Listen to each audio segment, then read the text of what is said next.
কলকাতার পার্ক স্ট্রিটের আইল্যান্ড পার্কে ত্রয়োদশতম ক্রিসমাস উৎসবের সূচনা হলো।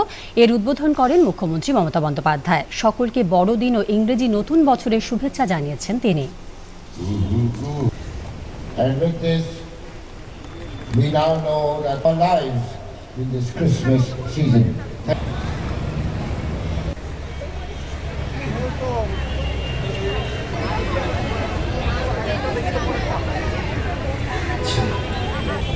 আজকের এই প্রোগ্রাম থেকে আমরা অনেকগুলো প্রোগ্রাম উদ্বোধন করলাম, আপনারা দেখতে পেলেন।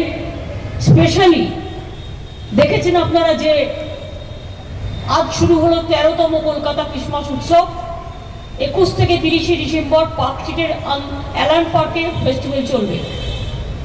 বিভিন্ন সাংস্কৃতিক অনুষ্ঠান, বিভিন্ন শিল্পী রোজই পারফরমেন্স করবে। এই উৎসবের অঙ্গ হিসেবে অন্যান্য বারের মতো এবারও পার্ক স্ট্রিট আলোর বর্ণমালায় সাজিয়ে তোলা হয়েছে। পাশাপাশি সেন্ট পলস ক্যাথিড্রাল চার্চ ও সংলগ্ন এলাকা আলো দিয়ে সাজানো হয়েছে।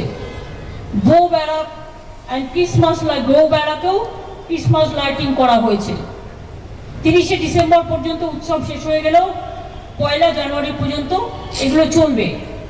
On the eve of merry Christmas and also I wish you all the best for the coming new year. Happy New Year.